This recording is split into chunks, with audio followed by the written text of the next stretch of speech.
Semangat pagi, selamat bertemu kembali di hari Kamis 23 September 2021. Kembali kita akan menyatukan hati, menyatukan pikir, menyatukan hidup dalam persekutuan doa anggota keluarga Allah. Terlebih dahulu kita meninggalkan keramaian dunia, menenangkan hati, menenangkan pikir dalam saat teduh sejenak.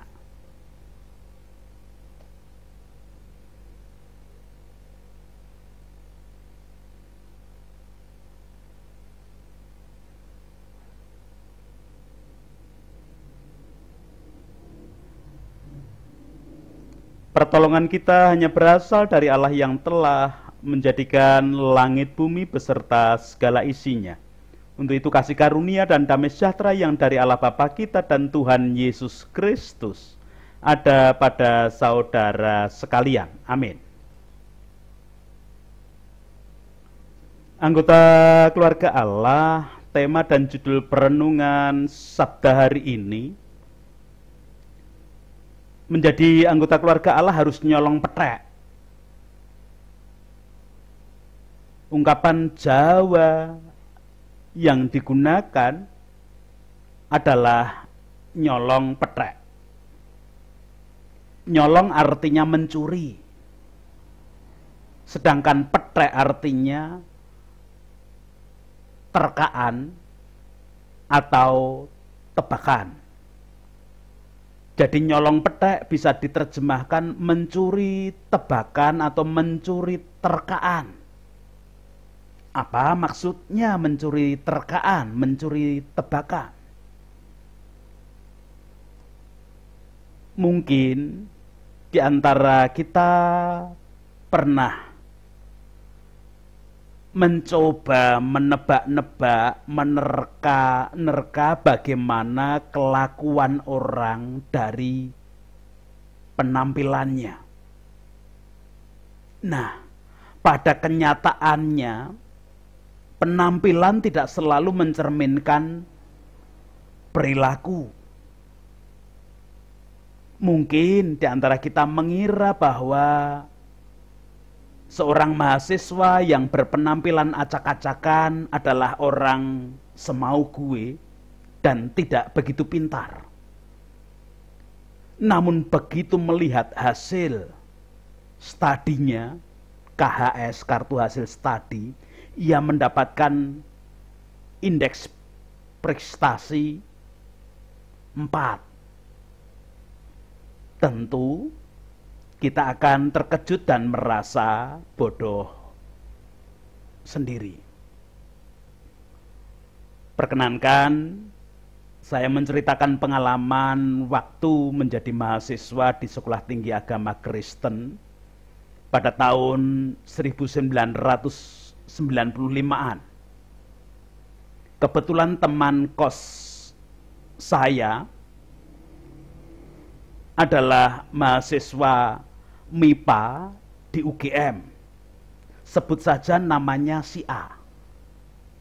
Menurut kesaksian teman-teman lain dari mahasiswa UGM, si A itu katanya mahasiswa paling pintar di jurusannya pada angkatannya.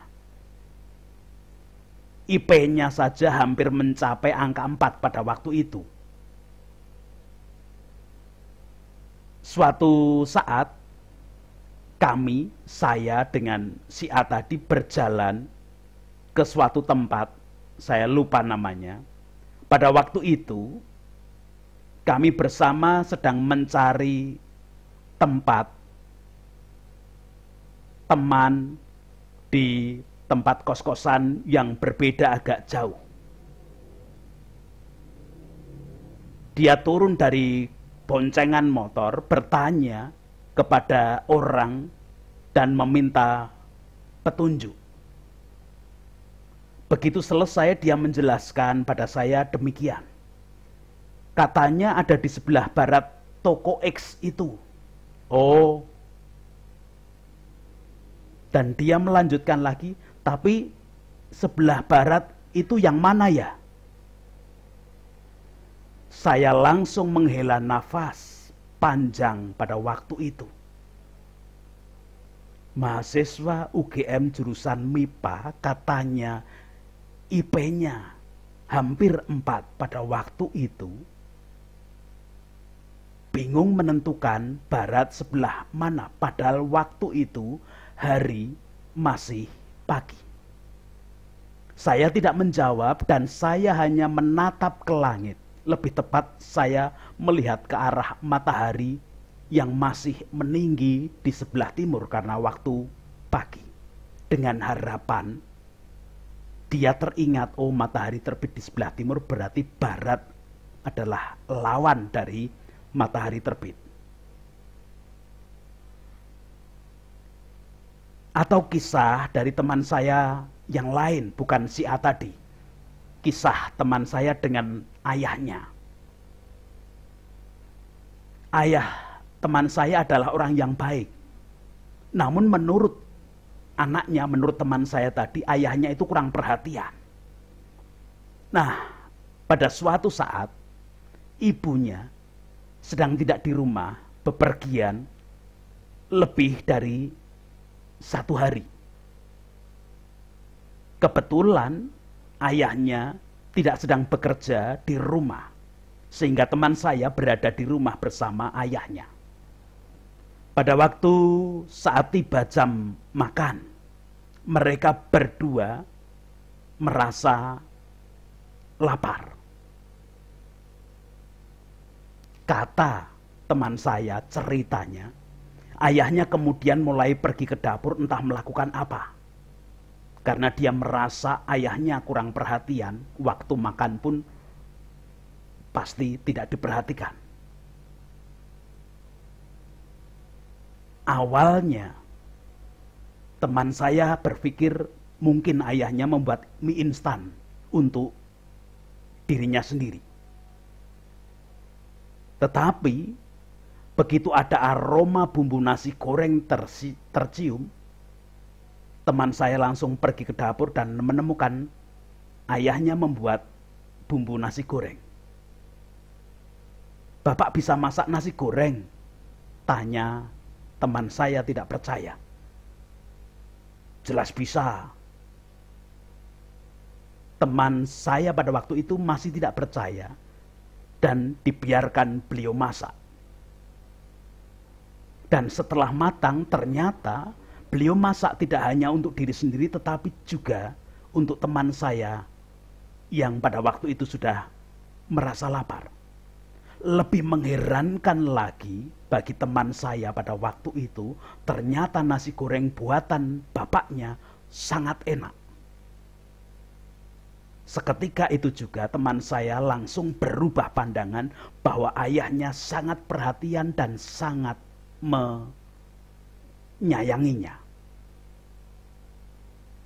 Kira-kira seperti itu.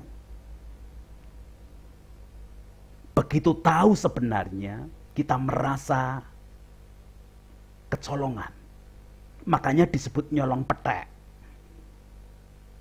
Orang yang kita tebak tersebut mencuri tebakan kita dan membuat kita kecolongan. Tebakan kita salah. Istilah nyolong petek membuat pikiran orang Jawa tertuju pada seorang tokoh pewayangan bernama Semar. Tokoh wayang jenaka yang menjadi pemimpin dari Punokawan. Lihat saja penampilannya. Buruk bukan? Meski berpenampilan buruk seperti itu, dalam cerita wayang, Semar adalah dewa. Dia terlihat seperti itu karena keserakahannya sendiri. Kalau tidak salah karena pada waktu itu ada lomba menelan gunung. Semar berhasil melakukannya, tetapi ia tidak berhasil memuntahkan gunung tersebut. Namun begitu, dia adalah penasehat Pendrawa yang terkenal itu. Tentu di antara kita juga ada yang pernah mendengar cerita Arjuna bertapa di gunung sehingga membuat gunung tersebut bertumbuh terlalu tinggi. Dan kita mengetahui bahwa Semar adalah orang yang berhasil membujuk kesatria Pendawa paling tampan tersebut, Arjuna. Penampilan buruk, tetapi bijaksana dan kuat. Bukankah tokoh ini sangat sesuai dengan istilah nyolong petek? Anggota keluarga Allah, demikian juga semestinya kita, setiap anggota keluarga Allah, setiap orang percaya, kita mestinya harus menjadi orang-orang yang nyolong petek di dalam perilaku, sikap, dan perkataan hidup sehari-hari. Loh, kok bisa? Terlebih dahulu kita akan memperhatikan, membaca, dan merasa-rasakan bacaan kedua leksionari hari ini. Kisah Para Rasul pasal yang keempat ayat 13 sampai dengan 31 memberikan kesaksian demikian. Ketika sidang itu melihat keberanian Petrus dan Yohanes dan mengetahui bahwa keduanya orang biasa yang tidak terpelajar, heranlah mereka dan mereka mengenal keduanya itu sebagai pengikut Yesus. Tetapi karena mereka melihat orang yang disembuhkan itu berdiri di samping kedua rasul itu, mereka tidak dapat mengatakan apa-apa untuk membantahnya.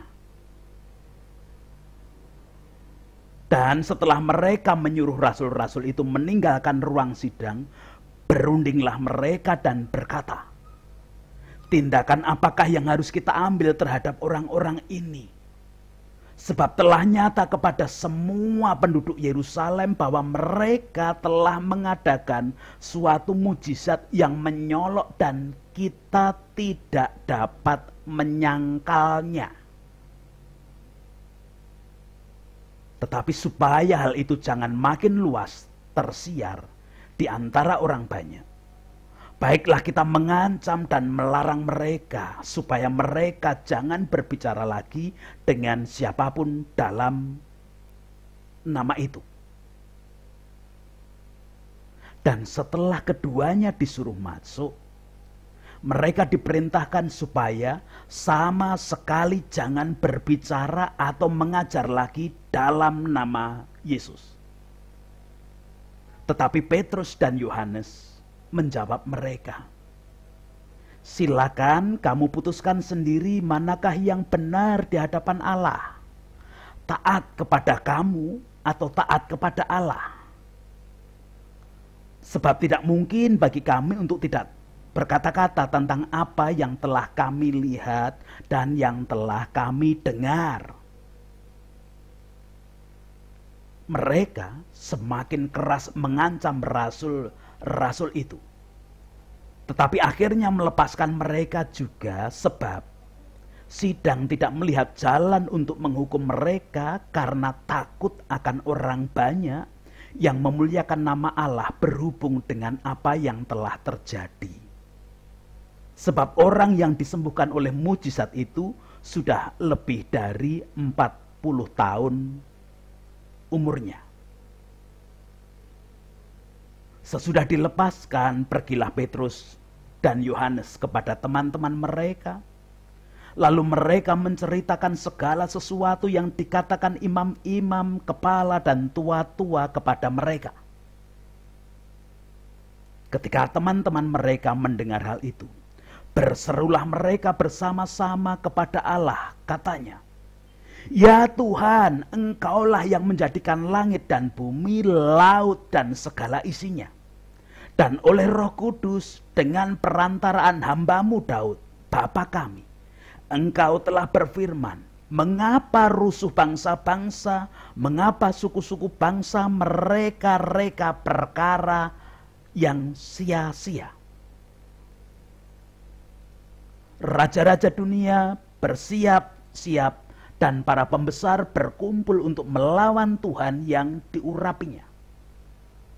Sebab sesungguhnya telah berkumpul di dalam kota ini Herodes dan Pontius Pilatus beserta bangsa-bangsa dan suku-suku bangsa Israel melawan Yesus, hamba-Mu yang kudus, yang Engkau urapi, untuk melaksanakan segala sesuatu yang telah Engkau tentukan dari semula oleh kuasa dan kehendak-Mu. Dan sekarang ya Tuhan, lihatlah bagaimana mereka mengancam kami, dan berikanlah kepada hamba-hamba-Mu keberanian untuk memberitakan firman-Mu. Ulurkanlah tangan-Mu untuk menyembuhkan orang. Adakanlah tanda-tanda dan mujizat-mujizat oleh Yesus, hamba-Mu yang kudus. Dan ketika mereka sedang berdoa, bergoyanglah tempat mereka berkumpul itu, dan mereka semua penuh dengan Roh Kudus. Lalu mereka memberitakan firman Allah dengan berani. Demikian kesaksian Kisah Para Rasul 4 ayat 13 sampai dengan 31.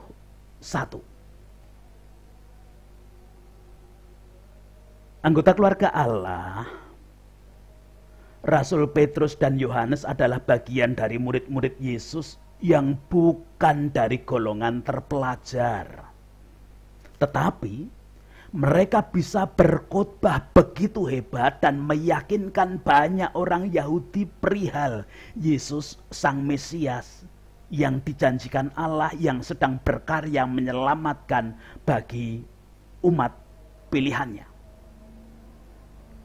Bahkan bukan hanya itu, dengan kuasa yang diberikan Yesus, mereka bisa menyembuhkan orang yang sakit lumpuh sejak lahir. Ketika disembuhkan, orang lumpuh yang setiap hari berada di depan gerbang bait suci untuk mengemis itu sudah berumur 40 tahun. Artinya, orang ini sudah mempunyai pengalaman hidup yang banyak, pahit, getir, dan manisnya hidup selama ia lumpuh dan mengemis. Lagi pula, lelaki yang sudah dewasa secara umur dalam kehidupan orang Yahudi bisa menjadi saksi hukum. Rasul Petrus dan Yohanes ketika hendak ke bait Allah hanya mengatakan, "Mas perakku tak punya, namun yang ada kan ku berikan. Dalam nama Tuhan Yesus Kristus, bangkit dan berjalanlah." Dia melompat, puji Tuhan. Dan selanjutnya, sama seperti nyanyian yang pernah saya terima ketika masih kanak-kanak, masih sekolah minggu dahulu. Rasul Petrus dan Yohanes sadar tidak mempunyai apa-apa, terpelajar pun tidak, selain yang mereka punyai adalah kuasa Yesus yang telah diberikan kepada mereka. Maka Rasul Petrus dan Rasul Yohanes hanya mengandalkan kuasa Yesus tersebut. Bukankah dalam pandangan manusia, apa yang dijalani Rasul Petrus dan Rasul Yohanes adalah sesuatu yang nyolong petek? Terpelajar tidak, kaya tidak, bahkan dikatakan tidak mempunyai apa-apa. Dalam kehidupan orang Yahudi, orang yang tidak terpelajar adalah orang-orang pinggiran, anak-anak nelayan. Kita tahu nelayan itu pasti bagian orang miskin di dalam kehidupan negara pada saat itu. Tapi kok bisa menyembuhkan? Tapi kok mempunyai kuasa untuk menyembuhkan? Itu di dalam pandangan manusia. Bukankah itu nyolong petek? Anggota keluarga Allah, bahkan bukan hanya itu. Saat mereka kemudian harus diperhadapkan di mahkamah agama, yaitu mahkamah tertinggi dalam kehidupan Yahudi. Karena mujizat Tuhan yang telah terjadi lewat mereka itu. Seperti diceritakan dalam bagian bacaan kita hari ini. Bahwa para pemimpin agama Yahudi tidak berhasil mempersalahkan mereka.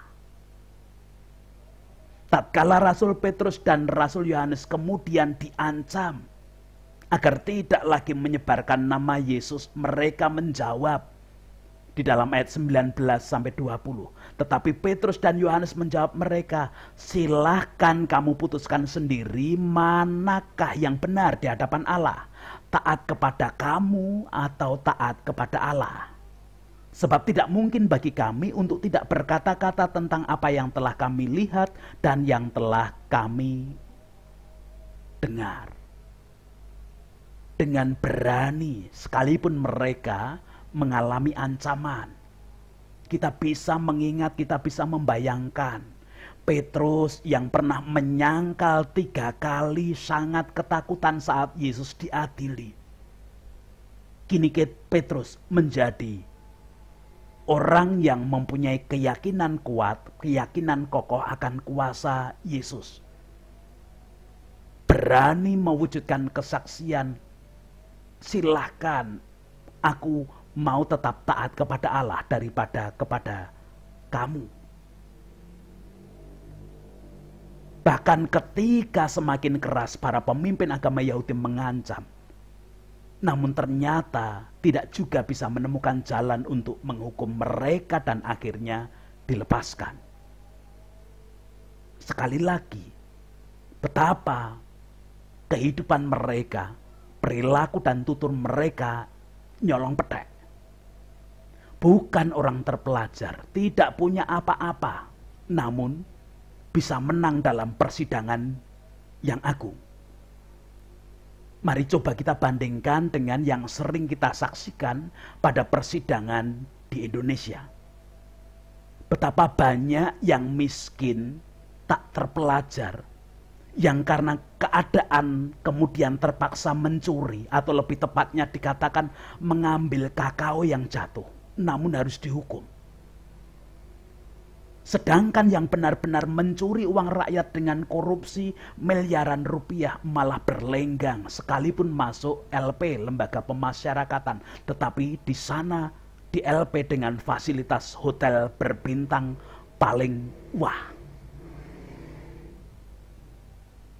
Betapa perilaku, tutur, dan kehidupan Rasul Petrus dan Rasul Yohanes adalah orang-orang yang nyolong petek.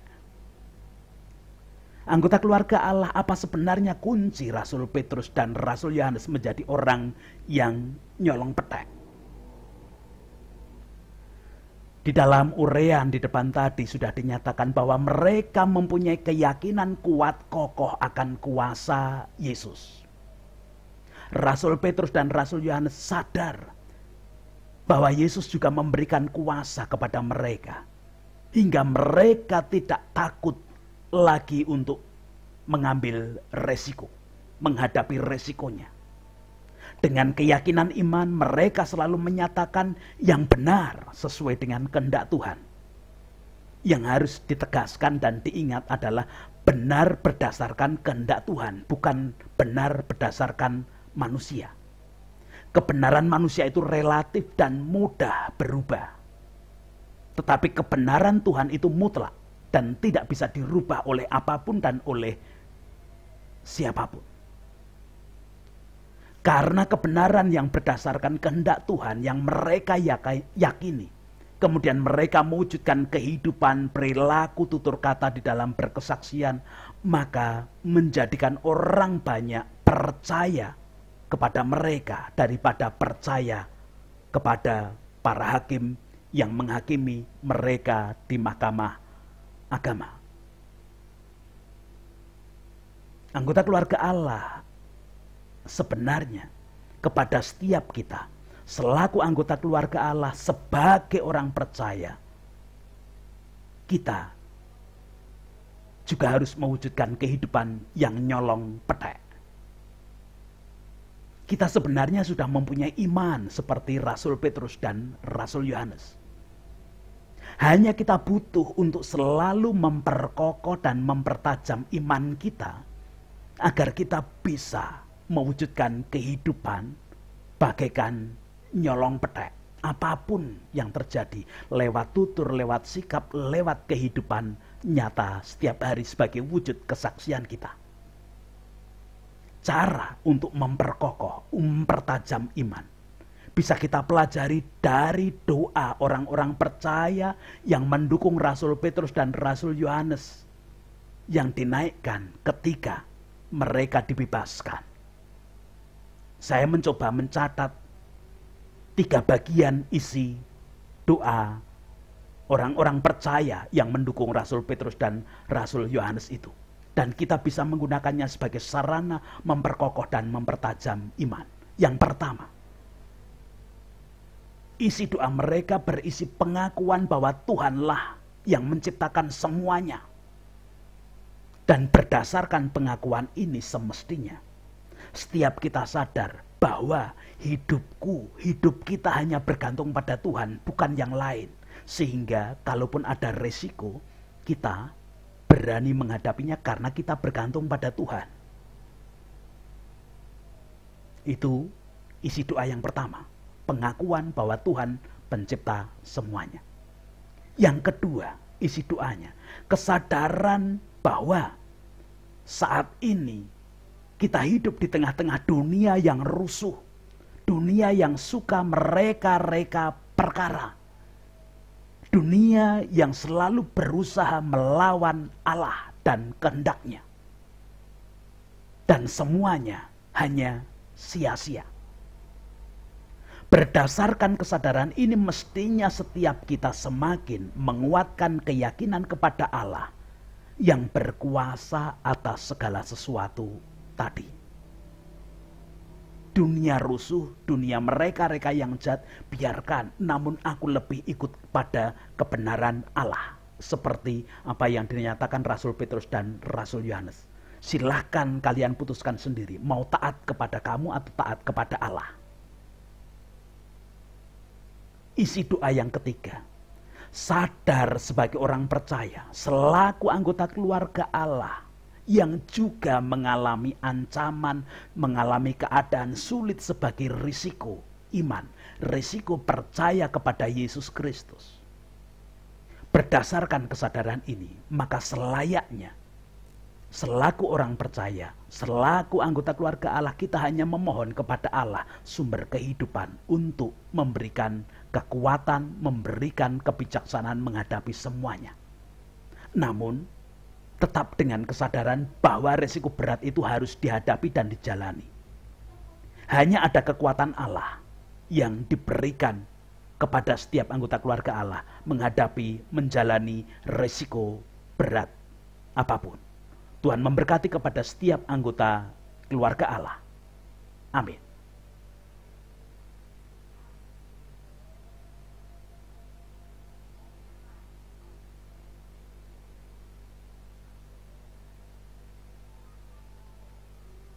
Kita akan bersama menghadap Tuhan di dalam doa syukur dan doa syafaat. Saya hantarkan.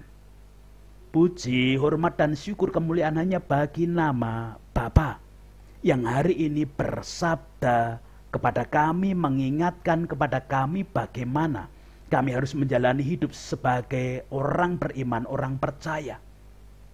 Kami bisa Engkau pakai untuk mewujudkan hidup di pandangan banyak orang sebagai orang yang selalu nyolong petek.